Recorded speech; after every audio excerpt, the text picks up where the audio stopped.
Yeah. So, yeah, this is the common question. So, I'm going to start kind of at the end, and then hopefully I'll make sense back to the beginning. Remember the question, but so if I have a sport like soccer, the first thing I want to do is understand like what does a sport of soccer entail. Um, Look at volumes, so how much distance they're covering, or how much time they're playing, how much time the ball's in play. Look at intensity. So, and I'm not the soccer level of intensity. I'm looking at like the understanding of intensity is anything neurologically demanding. So high speed, high accel, high decel. So what is the intensity that we see? Is the game played really fast? Then I look at the density. So like how often, or how many meters per minute, or how often are we accelerating? How many plays per minute? Those types of things. And then I could also look at collision. So once I understand that the sport, then I can start to reverse engineer. So like if in a soccer game they never really play in this high speed zone, it's a lot of aerobic stuff, that might change my emphasis of training. So I might emphasize throughout the week the aerobic side of things more. Now if the game plays middle higher speed, I'm going to emphasize the repeatability and the high speed side to work on that. So I start kind of with that template. So just to give a disclaimer, like if I have a basketball team, speed looks very different than a soccer or lacrosse team or football team. So now from there I look at, okay, like there are basic ranges of work that we need to do to actually get the right stimulus to run faster. So if I'm running high speed and I'm running maximal speed throughout the week, there is a limit to that. And I would say like I wouldn't do anything over like 300 to 500 yards of planned work in that. And that's not saying like walking, I'm saying just like planned work. So if I'm running 30s, things like that. So there's an optimal range for speed. And then there's an optimal range for acceleration. If I want to get quality acceleration work, I'm not doing more than 80 yards of resisted work. I'm not doing a ton of volume in terms of reps and ranges. I'm making those really quality. And then we can start to shape it up is look at, the volume side of things that we talked about is like now I can start looking at the more extensive type activities and how I can build out the rest of my week. So like, does that involve tempo work? Like some people are against tempo work. I'm not. I think tempo work is great. Like then I can start to build out my week. So when I look at like deceleration, I create another bucket. So I have my acceleration bucket. I have an understanding of volumes. Like let's say it's 300 yards of planned work, and I have max velocity. Let's say it's 500 yards of planned work. Then I have my deceleration bucket. So from my deceleration bucket, I have two categories I need to touch on. So the first category I need to touch on is capacity. I need to touch on my maximal ability to decelerate. And the maximal ability to decelerate is always going to be from a high speed to a braking action. So I need to touch that throughout the week, is high speed to a braking action. And then the second piece I need to look at is the changes of direction. So the different like vectors of changes of direction, because every change of direction is preceded by deceleration. And I need to do that both extensively and intensively. So when I look at my week, the long answer is like I look at the game, and once I get the idea of the game and what's important, and I have my basic volumes and intensities I need to put in, then I start to bleed in where does these changes of directions make sense. So I like to do changes of direction on both tempo or extensive days and intensive days where we're doing speed. So that's a long form answer. There's probably a couple other questions off of that. No, and you did hit on the whole premise of it all was the fact that I think from one of your presentations or maybe something from Altus where it was like your body's not going to run faster than it has the ability to stop. And you touched on that where it's like, hey, you have to go from a full speed into a stop. How do you go about programming it, or how would you recommend to our listeners that maybe had never heard that before and like, all right, what should I be doing to program it for my athletes to do? Yeah, for sure. So the first thing I look at in terms of capacity is the ability to go high speed into braking, just stopping. So not any change of direction.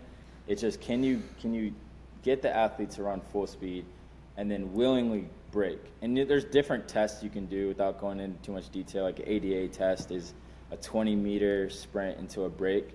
And the simplest way to measure that is what speed do they reach in that 20 meters and how long does it take for them to brake.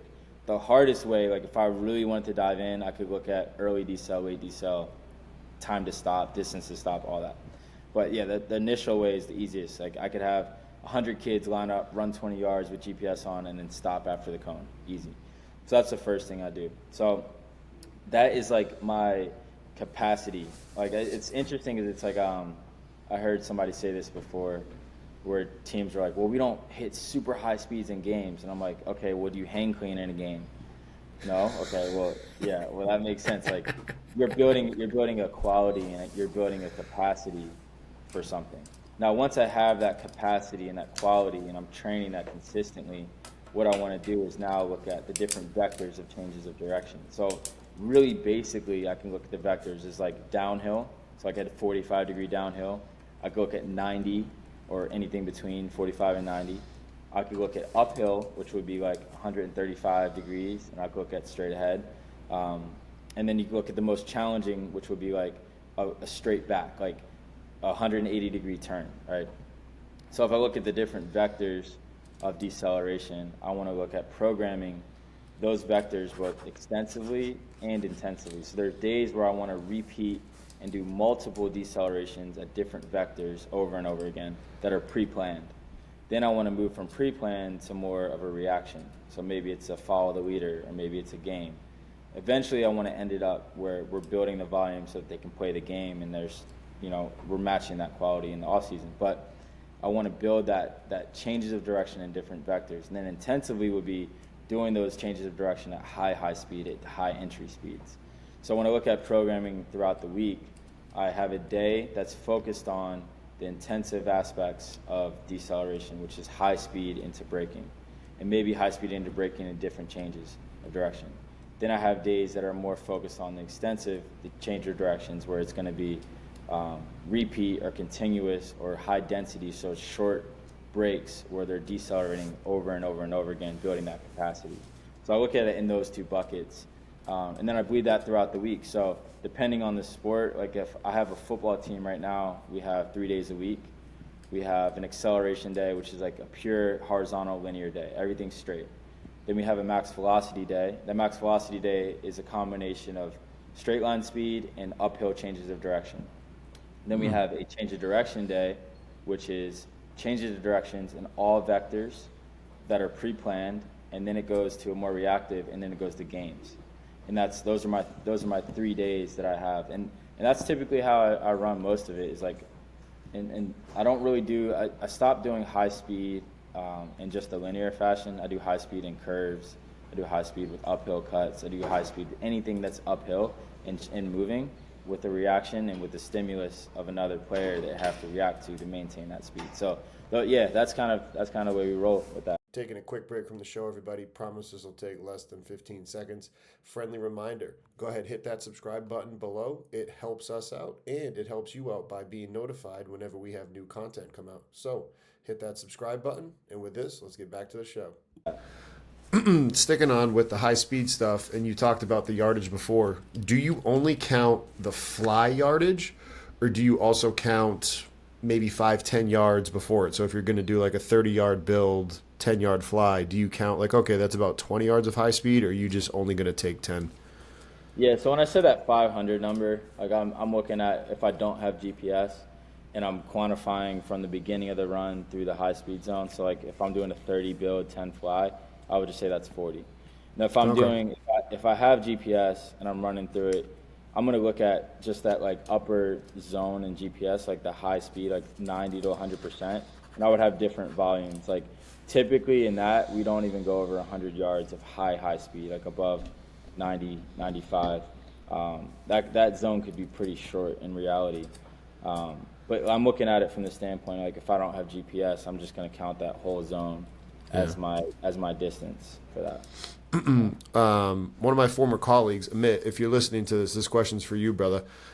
He and I would always talk about like mechanics with team sport athletes, and it's because he ran track and he worked with the track team, and he always talked. He's like, is there ever really enough time to develop the changes in their mechanics for high speed running for a team sport athlete if maybe it's 10 to 15 minutes, let's be on the generous end, 4 times a week for a 4-week phase? He's like, is that even enough? Why even do it? And I know my opinion, and I know he knows his opinion, but what is your opinion on that?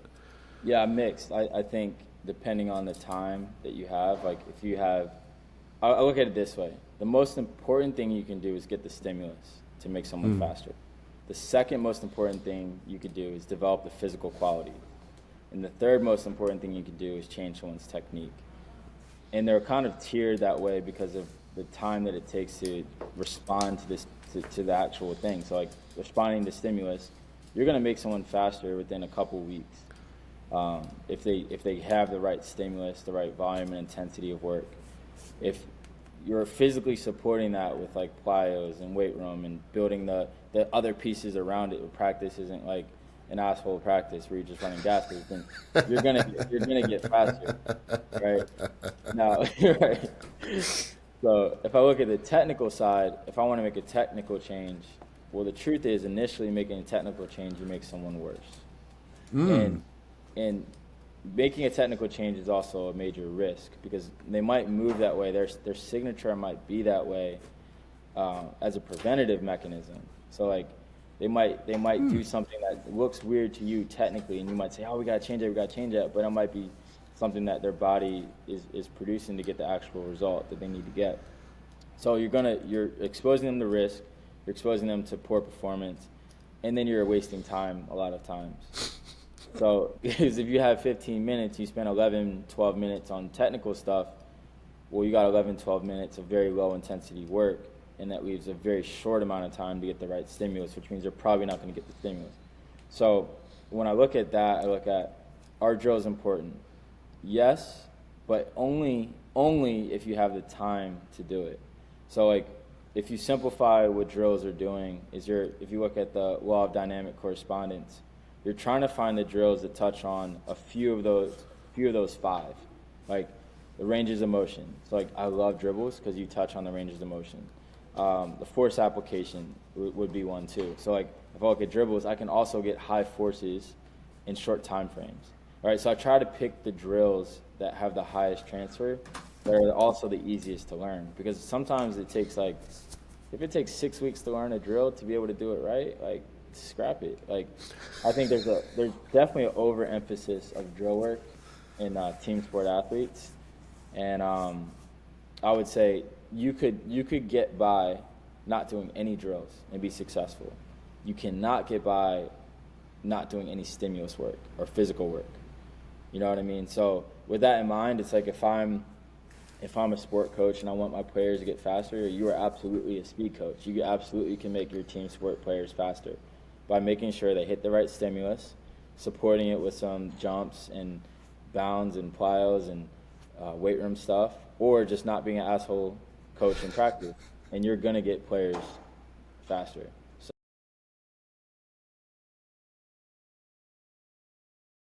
Congratulations on making it to the end of the video. Why don't you celebrate by watching more videos just like it?